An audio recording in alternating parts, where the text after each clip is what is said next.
जब भी देखिए देश में बिहार पॉलिटिक्स की बात होती है तो एक सवाल उठाया जाता है कि भाई बिहार में डायनामिक पॉलिटिकल लीडर्स की कमी है। आज के समय में बिहार अपने पॉलिटिकल लीडर्स की वजह से एक मीम बन चुका है। Former Bihar Chief Minister and RJD Chief Lalu Prasad Yadav has been found guilty of corruption in a fodder scam.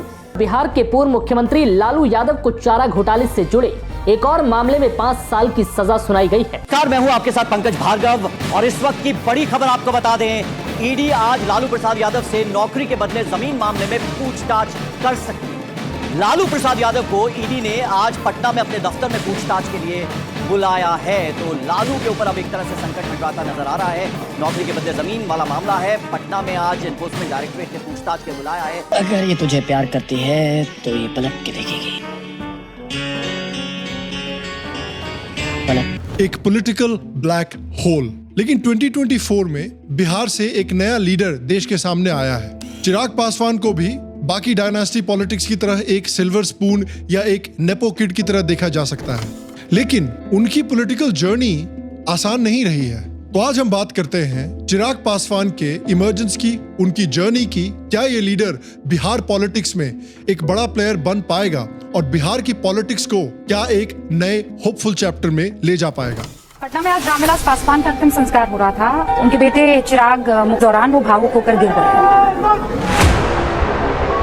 लोक जनशक्ति पार्टी यानी एलजेपी में फूट पड़ी है। एलजेपी के 5 सांसद चिराग पासवान के नेतृत्व से अलग होने का फैसला लिया है।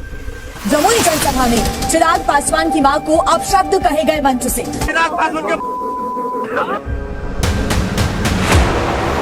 ना मैं झुकूंगा ना मैं टूटूंगा और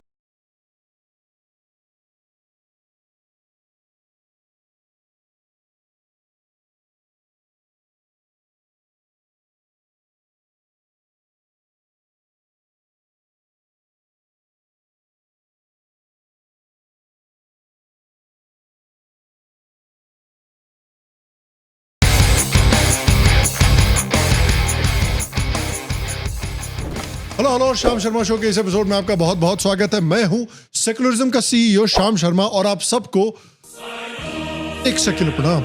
देखिए, चिराग पासवान ने एक ऐसे घर में जन्म लिया जो पूरी तरह से राजनीति से घिरा हुआ था। उनके पिताजी स्वर्गीय रामविलास पासवान जी बिहार के लोक जनशक्ति पार्टी के फाउंडर और लीडर थे और उन्होंने वीपी सिंह, अटल बिहारी वाजपेयी से लेकर मनमोहन सिंह और मोदी गवर्नमेंट के साथ भी एज ए यूनियन मिनिस्टर काम किया है। इतना डाइवर्स पोर्टफोलियो तो यार फाइनेंस ब्रोज का नहीं होता। चिराग पासवान भले ही बचपन से पॉलिटिक्स से घिरे हुए हों, लेकिन शुरू में उन्हें पॉलिटिक्स में इंटरेस्ट नहीं था। शायद रितेश देशमुख की तरह ही बॉलीवुड की चकाचौंध भरी दुनिया को देखकर उनके मन में भी एक्टर बनने का सपना जागा, जिसकी वजह से चिराग ने साल 2011 में दूसरे फ्यूचर एमपी कंगना रनावत के साथ मिलकर अपनी पहली फिल्म रिलीज की, मिले ना मिले हम। लेकिन अनफॉर्चुनेटली इस मूवी का भी पाकिस्तान की इकोनॉमी जैसा हाल हुआ। मुझे क्यों तोड़ा? चलो उठाओ। अब देखिए, कुछ लोग हैं अर्जुन कपूर जैसे जिनको ऑडियंस बोल बोल के थक गई है, नहीं देखना चाहते तुमको, बस करो फिल्में बनाना, कितनी बार फ्लॉप करवाएं। लेकिन अर्जुन कपूर हैं क्या, मानते ही नहीं है। फ्लॉप पे फ्लॉप डालते रहेंगे लेकिन फिल्मों में घुसे रहेंगे। I'm not interested यार। लेकिन चिराग पासवान ने दूसरा रास्ता अपनाया। इस फिल्म के बाद उन्होंने अपने फादर रामविलास पासवान की मदद से बिहार की राजनीति में कदम रखा। रामविलास पासवान को इंडियन पॉलिटिक्स में, खासकर बिहार की पॉलिटिक्स में, एक पॉलिटिकल वेदर साइंटिस्ट कहा जाता था, क्योंकि वो एक पक्के पॉलिटिशियन थे जो इंडियन पॉलिटिक्स में बदलते माहौल को समझना जानते थे। इसलिए वो अलग अलग समय पर अलग अलग दलों के साथ मिलकर रेलेवेंट रहने में सफल रहे। कहा जाता था कि रामविलास पासवान को इलेक्शन के पहले ही पता चल जाता था कि देश में पॉलिटिकल हवा किस तरफ बह रही है और किस पार्टी की सरकार बनने वाली है। रामविलास पासवान ने हाजीपुर कंस्टिट्यूएंसी से जीतकर लोकसभा में एंट्री ली और 1977 से लेकर 2014 तक वो 8 बार इसी कंस्टिट्यूएंसी से चुनाव जीते हैं। माना जाता है कि अपने फादर रामविलास पासवान की मदद से पॉलिटिक्स में एंट्री लेने के बाद चिराग पासवान ने अपने फादर की पॉलिटिक्स को एक्चुअली काफी इन्फ्लुएंस किया है। और आप ये नोटिस कर सकते हैं क्योंकि रामविलास पासवान देखिए 2005 में बिहार असेंबली इलेक्शंस के दौरान अपने पीक पर थे। इसी साल उनकी पार्टी एलजेपी ने बिहार की 29 सीट जीतने में कामयाब रही थी। इसका रिजल्ट ये हुआ कि एलजेपी बेसिकली बिहार में किंग मेकर के रूप में उभरी। बीजेपी और जेडीयू दोनों मेन पार्टीज ने रामविलास पासवान को गवर्नमेंट बनाने के लिए ऑफर दिया था, लेकिन उन्होंने दोनों पार्टीज के साथ मिलकर सरकार बनाने से मना कर दिया। साथ ही उन्होंने ये भी डिमांड रखी कि बिहार में मुस्लिम चीफ मिनिस्टर बनना चाहिए, क्योंकि बिहार की मुस्लिम पॉपुलेशन बिटवीन 16 to 20% है और ये एक बहुत बड़ा वोट बैंक है किसी भी पॉलिटिकल पार्टी के लिए। और एलजेपी इस वोट बैंक को अपनी तरफ खींचना चाहते थे, लेकिन उनका ये पासा उन्हीं पर उल्टा पड़ गया। 2009 के असेंबली इलेक्शंस में नीतीश कुमार ने बीजेपी के साथ मिलकर सरकार बनाई। 2009 के इस लोकसभा इलेक्शन में भी रामविलास पासवान की एलजेपी एक भी सीट नहीं जीत पाई। यहां तक कि पासवान अपने सबसे सेफ सीट और गढ़ माने जाने वाली हाजीपुर सीट से भी हार गए। इसी मुश्किल वक्त के दौरान रामविलास पासवान के बेटे यानी चिराग पासवान ने पॉलिटिक्स में एंट्री ली और माना जाता है कि चिराग पासवान के इन्फ्लुएंस में बीजेपी के साथ रामविलास पासवान ने फिर 2014 में पार्टनरशिप की और 2014 के लोकसभा इलेक्शंस को साथ में लड़ने का फैसला किया। और 2014 में ये फॉर्मूला एलजेपी के लिए काफी सक्सेसफुल भी निकला। जहां 2009 में एलजेपी को 0 सीट्स मिली थी, वहीं 2014 में एलजेपी ने 6 सीट जीती। 2014 के बाद 2019 में भी एलजेपी ने सभी 6 लोकसभा सीट्स इलेक्शन में जीती थी। और इसके बाद चिराग पासवान की लीडरशिप में एलजेपी का रिश्ता बीजेपी के साथ स्ट्रॉन्ग होता चला गया। 2014 में चिराग ने जमुई से अपनी पॉलिटिकल करियर का शुरुआत की, लेकिन 2019 में उनके फादर के आशीर्वाद से उन्होंने अपने फादर की हाजीपुर की सीट को इनहेरिट किया और वहां से चुनाव लड़ा, जहां उन्हें 5 लाख से भी अधिक वोट मिले। 2019 का कैंपेन उन्होंने बिहार फर्स्ट, बिहारी फर्स्ट नाम के कैंपेन से किया था, जिसका उद्देश्य था बिहार की डेवलपमेंट करना और बिहार को देश में डेवलपमेंट पे नंबर 1 पोजीशन पर पहुंचाना। बिहार फर्स्ट, बिहारी फर्स्ट जो मेरा विजन डॉक्यूमेंट है, उसमें भी सिर्फ और सिर्फ जात पात धर्म मजहब सबसे हटकर सिर्फ हम लोगों ने विकास से जुड़े हुए मुद्दे जिनको प्राथमिकता देने की जरूरत है, उसी का जिक्र किया है और इसी विचारधारा के साथ आगे बढ़ रहा हूँ। ये गोल पाकिस्तान की इकोनॉमी को दुनिया की नंबर 1 इकोनॉमी बनाने जैसा ही डिफिकल्ट है। नहीं, मैं नहीं मानता। लेकिन इस विजन के साथ 2019 से वो अपनी कैंपेनिंग करते हुए आ रहे हैं। अब इस मकाम पर आप सोच रहे होंगे कि यार ये क्या स्टोरी है? ये तो हर एक डायनेस्टी पॉलिटिशियन नेपो बेबी की स्टोरी है, चाहे राहुल हो या तेजस्वी यादव हो या अखिलेश यादव हो या डीएमके के स्टैलिन हो। लेकिन यहाँ पर आता है ट्विस्ट और यहाँ पर उनकी कहानी और एक नॉर्मल पॉलिटिशियन की फैमिली की कहानी में डिफरेंस आता है। क्योंकि देखिए 2020 में चिराग पासवान के पिता रामविलास पासवान का निधन हो जाता है। इसी समय पर बिहार में असेंबली इलेक्शंस भी चल रहे थे और इस असेंबली इलेक्शन में जेडीयू के साथ विवाद के बाद चिराग की एलजेपी ने अकेले चुनाव लड़ने का ऐलान किया और उन्होंने ओपनली सीएम नीतीश कुमार को क्रिटिसाइज किया और एलजेपी कैंडिडेट्स उन्हीं कंस्टिट्यूएंसीज में खड़े किए जहां पर जेडीयू लड़ रही थी। और इसका बहुत बड़ा रिजल्ट हुआ असेंबली इलेक्शंस पर कि जेडीयू जो थी वो 2015 में 70 सीट से 2020 में सिर्फ 43 सीट्स पर आ गई थी और बीजेपी ने 74 सीट्स जीती और एनडीए में बिहार में सीनियर पार्टनर बन गई। और चिराग पासवान के इस डिसीजन से मोदी, अमित शाह और बीजेपी चिराग को काफी अप्रिशिएट भी करने लगे। अब आप सोच रहे होंगे कि ये समय है जब चिराग पासवान ने अपनी वर्थ दिखाई बीजेपी को और बीजेपी के साथ उनका गठबंधन स्ट्रांग हुआ। लेकिन यहाँ पर आता है चिराग पासवान के लिए एक और ट्विस्ट और एक और बड़ा चैलेंज। चिराग पासवान के अंकल पशुपति कुमार पारस ने 2021 में पॉलिटिकल मतभेद के कारण इनसे इनकी पार्टी ही छीन ली। एलजेपी को इन्होंने स्प्लिट करवाया और 4 में से 6 एलजेपी के एमपीज को लेकर वो पार्टी से अलग हो गए। बड़े बड़े लीडर्स जैसे कि पशुपति कुमार पारस खुद, महबूब अली कैसर, वीणा देवी, चंदन सिंह और प्रिंस राज जो कि चिराग के चचेरे भाई हैं, इन सब ने मिलकर चिराग पासवान को पार्टी के सभी पदों से भी हटा दिया।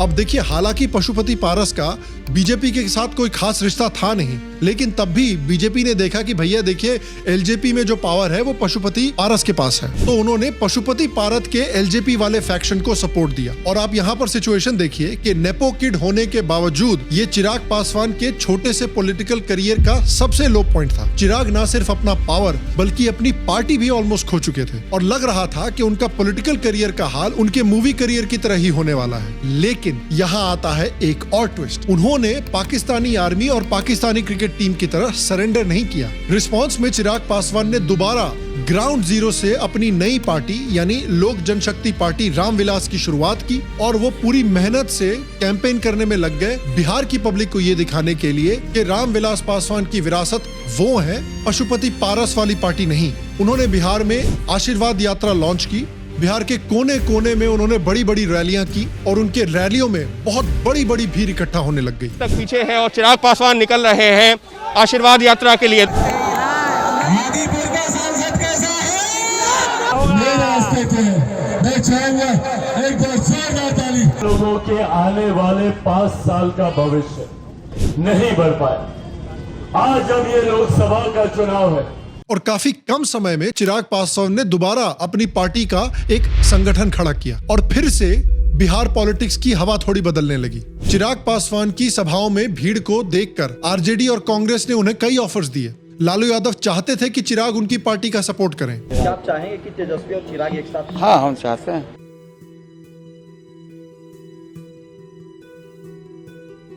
लेकिन इसके बावजूद चिराग ने 2014 से जो अपनी लॉयल्टी नरेंद्र मोदी को ऑफर की थी, वो लॉयल्टी जरा भी चेंज नहीं की। मोदी जी की तस्वीर का इस्तेमाल करने की जरूरत ही नहीं है। मैं उनका हनुमान हूँ, मेरे दिल में उनकी तस्वीर बसती है। किसी दिन होगा तो छाती चीर के भी दिखा दूंगा कि मेरे दिल में मेरे प्रधानमंत्री बसते हैं। बट चिराग पासवान लंबा गेम खेल रहे थे। अपने साइड से चिराग पासवान ने भी देखा कि बीजेपी देश में कितनी पॉपुलर है, मोदी देश में कितने पॉपुलर हैं।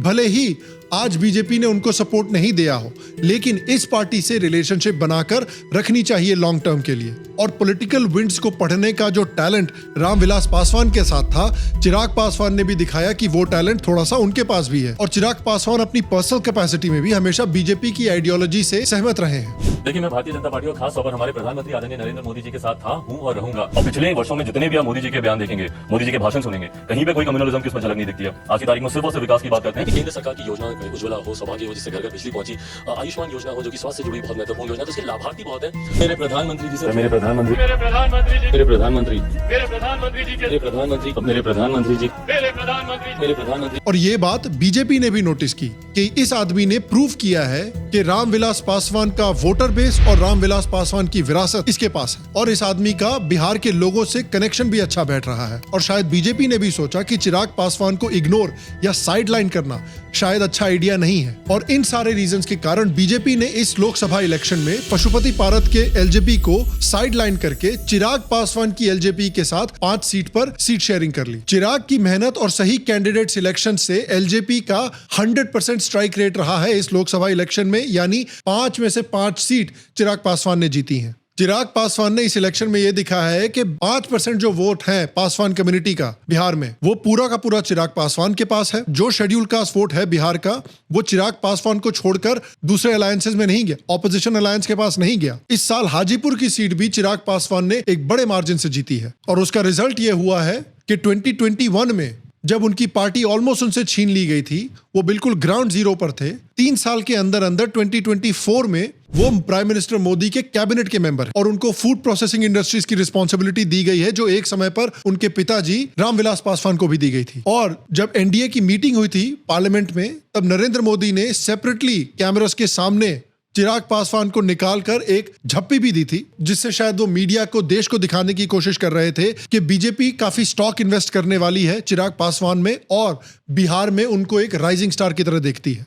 वो पूरे दिन सदन में बैठा है। सॉरी, मैं जरा तारीफ कर देता हूं कि मैंने उसको बेटे की तरह देखा है। तो आई थिंक इनकी जो स्ट्रगल है और इस स्ट्रगल के बाद जो इनको सक्सेस मिली है, इससे एक चीज शायद साबित होती है कि ये बंदा सिर्फ एक नेपो बेबी ही नहीं है। ये मुश्किलों से जूझकर खुद अपने पैरों पर भी खड़ा हुआ है और फ्यूचर में बिहार में एक बड़ा पॉलिटिकल प्लेयर भी बन सकता है। और अब अगर फ्यूचर लीडर्स की बात हो ही रही है, तो आइए बिहार की फ्यूचर पॉलिटिकल लीडरशिप की बात करते हैं। जहां तक चिराग पासवान की बात है, तो वो आइडियोलॉजी पर बीजेपी की हिंदुत्व आइडियोलॉजी से अलाइंड है। नेशनलिज्म और हिंदुत्व को डेवलपमेंट और प्रोग्रेस से जोड़ना चाहते हैं।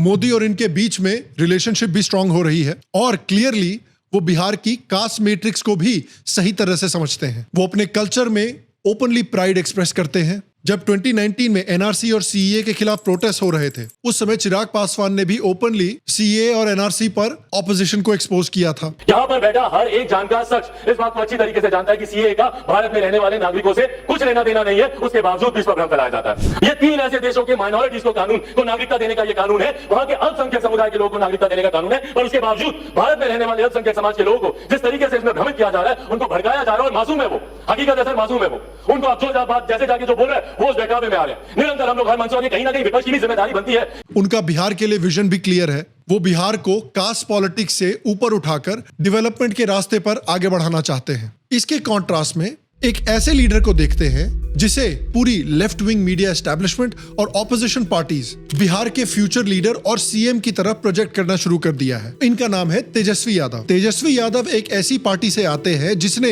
1990s के दशक में बिहार में एक ऐसा आतंक का राज चलाया था जिसे गुंडा राज या जंगल राज कहा जाता था। इस पार्टी का हाथ बिहार के सबसे बड़े गुंडे और बाहुबलियों के ऊपर था, जैसे सैयद शहाबुद्दीन और पप्पू यादव। इन गुंडों और बाहुबलियों का इस्तेमाल करके इलेक्शंस के समय पर आरजेडी के फेवर में रैम्पेंट बूथ कैप्चरिंग और डेमोक्रेसी की हत्या हुई करती थी। ये फोटो जो आप देख रहे हैं ये माया नाम की एक हिंदी मैगजीन का है। ये उन सभी बाहुबलियों को दिखाता है जो पॉलिटिकल पार्टीज के लिए बूथ कैप्चरिंग और वोटर इंटिमिडेशन किया करते थे। आरजेडी जैसी पॉलिटिकल पार्टीज ने बिहार की गुंडागर्दी, बैकवर्डनेस, लैक ऑफ एजुकेशन और करप्शन की इमेज जो 1990s में बनाई थी, वो कालिख बिहार आज भी मिटा नहीं पाया है। इलेक्शन कमीशन को मजबूर होकर ईवीएम्स लॉन्च करने पड़े ताकि एटलीस्ट थोड़ी तो ट्रांसपेरेंसी आए इलेक्शंस में। आए दिन आरजेडी के राज में गुंडे जिस दुकान को चाहे लूट लेते थे और पुलिस कुछ भी नहीं कर पाती थी। हर एक बिजनेसमैन,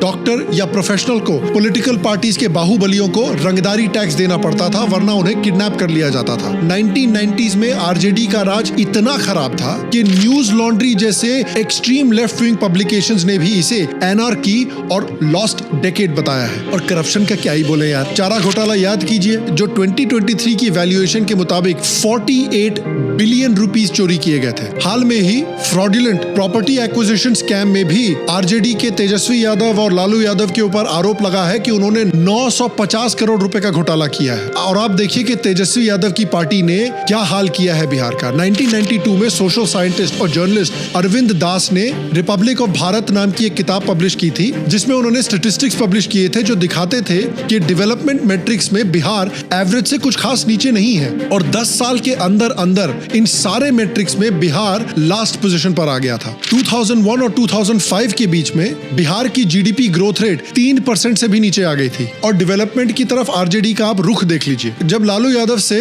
पूछा गया कि बिहार की रोड जितनी खराब क्यों है, तो उन्होंने वोटर के बजाय गुंडों को एड्रेस किया कि भैया देखिए रोड बड़ी डेंजरस चीज होती है। अगर आपके गांव में रोड बन गई तो पुलिस तुरंत आपके पास पहुंच सकती है, तो रोड ना ही बने तो अच्छा है। क्या बात है सर, क्या बात है सर, क्या बात, ये बात है। 2001 में जब वाजपेयी जी की गवर्नमेंट देश में इंफॉर्मेशन टेक्नोलॉजी को और डेवलप करने की बात कर रही थी, तब लालू यादव ने वाजपेयी की गवर्नमेंट का मजाक उड़ा के कहा था कि ये आईटी वाईटी क्या होता है यार, कंप्यूटर दूध थोड़ी देगा। शायद इसीलिए इनकी रेलवे मिनिस्ट्री इतनी खराब थी क्योंकि ये अपना सारा टाइम लगता है ट्रेन से दूध निकालने में लगा देते थे। और जो इन्होंने आईटी पे तंज मारा है उसकी आयरनी ये है कि इनकी खुद की बेटी ने एक आईटी प्रोफेशनल से शादी की है जो एक समय पे इंफोसिस में काम करता था। आयरनी ये भी है कि इनके जो सुपुत्र हैं आज तेजस्वी यादव, ये सोशल मीडिया पे काफी एक्टिव हैं। वही सोशल मीडिया जो आईटी की वजह से पॉसिबल हो पाया है आज भारत में। इस तरह के लोगों को हमारे एनलाइटन जर्नलिस्ट करेजियस पॉलिटिशियन बोलते हैं। अब आतंकवादी को हेडमास्टर सन बोल सकते हैं तो ये तो फिर भी पॉलिटिशियन है। फिसल गया। ये है तेजस्वी यादव की और आरजेडी का विजन बिहार के लिए। तेजस्वी यादव की रैली में आप देखिए चिराग पासवान की मदर को किस तरह से अब्यूज किया गया था, क्योंकि वो बिहार की नहीं थी और एक दूसरे कास्ट की थी। ऐसे में तेजस्वी यादव की ये जनसभा थी, जमुई में ये जनसभा चल रही थी, जहां पर चिराग पासवान की मां को अपशब्द कहे गए हैं। और आप देखिए कि किस तरह चिराग पासवान ने सेंसिबली, मैच्योरली इस मैटर को एड्रेस किया। ये मुझे नहीं लगता कि कोई भी पारिवारिक व्यक्ति इस बात को बर्दाश्त करे। हम सब परिवार से आते हैं, हमारे घर में सबकी माएं हैं, सबकी बहनें हैं, अपनी मुंह बोली जो भी, हम सब कहीं ना कहीं महिलाओं के आसपास पले बढ़े हैं। और मैं मानता हूँ और हर मन से मैं कहता हूँ, महिलाएं आधी आबादी है, सृष्टि की जननी है महिलाएं। महिलाएं ना हो तो ये सृष्टि रुक जाएगी। पर कुछ राजनीतिक दलों की आदत बन गई है महिलाओं को अपमानित करना। तो एक तरफ है तेजस्वी यादव जो एज अ पॉलिटिशियन और जिनकी पॉलिटिकल पार्टी एक काफी नोन क्वांटिटी है बिहार में, और क्या गंद मचाई है बिहार में ये भी काफी नोन चीज है। दूसरी तरफ है चिराग पासवान जो कि शायद एक अननोन क्वांटिटी है, लेकिन एटलीस्ट उन्होंने बिहार को एक डेवलपमेंट और होप का मैसेज दिया है। और एक तरह से बीजेपी के लिए बिहार में ये एक इंपॉर्टेंट प्लेयर हो सकते हैं। इनफैक्ट ये भी याद रखिए कि आरजेडी के ऊपर आरोप था कि 1990s में उन्होंने एक स्लोगन निकाला था अपनी रैलीज में, जो स्लोगन कहता था भूरा बाल साफ करो, जिसका इंडिकेशन ये था कि वो बिहार के सो कॉल्ड अपर कास्ट को, जो ब्राह्मण, भूमिहार, राजपूत, कायस्थ हैं, उनको बिहार से साफ करना चाहते थे, यानी खत्म करना चाहते थे। ये हेट की पॉलिटिक्स है आरजेडी की। चिराग पासवान बीजेपी के लिए इंपॉर्टेंट इसलिए भी हो सकते हैं क्योंकि जिस तरह मोदी ओबीसी कम्युनिटी से आते हैं और ओबीसी कम्युनिटी में बीजेपी ने एक गढ़ बनाया है, उसी तरह से Chirag Paswan schedule caste community से आते हैं और एक शेड्यूल कास्ट के स्ट्रॉन्ग स्टार लीडर बन सकते हैं वो बीजेपी के लिए, ना सिर्फ बिहार में बल्कि नेशन वाइड। और शेड्यूल कास्ट वोट को भी बीजेपी के लिए कंसोलिडेट करने में मदद कर सकते हैं। नरेंद्र मोदी ऑलरेडी चिराग पासवान की लीडरशिप क्वालिटी से काफी इंप्रेस्ड रहे हैं। उनके व्यवहार में रामविलास जी के बेटे होने का गुरूर का नामो निशान नहीं था। मैं चिराग के लिए इसलिए नहीं आया कि उसको मुझे जिताना है, वो तो जीतने वाला ही है। एक सांसद के रूप में चिराग सफल सांसद है। चिराग पासवान एक एनजीओ भी रन करते हैं पॉलिटिक्स के साथ साथ, जिसका नाम है चिराग का रोजगार, जिसमें स्टेट के अनएम्प्लॉयड यूथ को जॉब्स प्रोवाइड करने की कोशिश की जाती है। चिराग का रोजगार की हम लोगों ने शुरुआत की।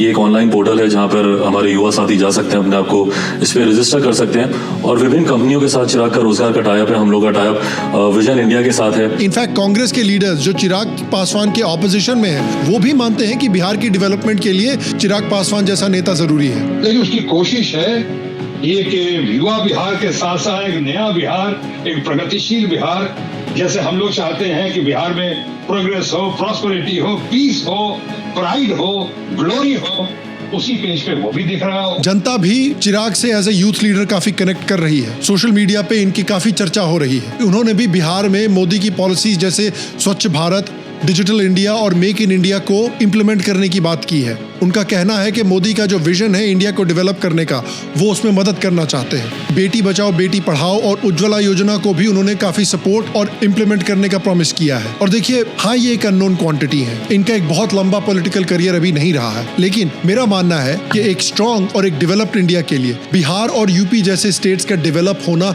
बेहद जरूरी है। इसलिए ये आशा हम सबकी होनी चाहिए कि आरजेडी जैसी करप्ट और गुंडा पार्टी से बिहार को निजात मिले और बिहार से ऐसे लीडर्स उभरे जो बीजेपी को यूपी की तरह डेवलपमेंट के रास्ते पे ले जाए, जैसा योगी यूपी में कर रहे हैं। और मैं आपसे पूछना चाहता हूं कि आपका क्या ओपिनियन है चिराग पासवान के बारे में? क्या आपको भी चिराग पासवान से हाई होप्स हैं? क्या आपको लगता है कि वो बिहार को डेवलपमेंट के रास्ते पर ले जा पाएंगे? क्या आपको लगता है कि वो बिहार में एक मेजर प्लेयर बन पाएंगे? हाँ, आप अग्री करते हैं या आप डिसएग्री करते हैं? दोनों के बारे में मुझे बताएं, क्योंकि मैं आपके ओपिनियन जानना चाहता हूं इस मैटर पे। बाकी गाइस, पेट्रियन पे हम बहुत इंटरेस्टिंग चीजें करने जा रहे हैं, उसके बारे में मैं एक सेपरेट वीडियो भी जल्द ही निकालने वाला हूं। तो अगर आपने अभी तक पेट्रियन पे सपोर्ट नहीं किया है हमें, तो जरूर जाकर पेट्रियन पे सपोर्ट करें, क्योंकि आप जानते हैं कि एक तरह की आइडियोलॉजी को यूट्यूब किस तरह से ट्रीट करता है। बाकी मैं आपसे अगले एपिसोड में मिलूंगा और तब तक स्वस्थ रहें, सुखी रहें, फिर मिलेंगे। और आप सबको एक सेकंड बनाओ। और अभी तो रुको, क्लाइमैक्स अभी बाकी।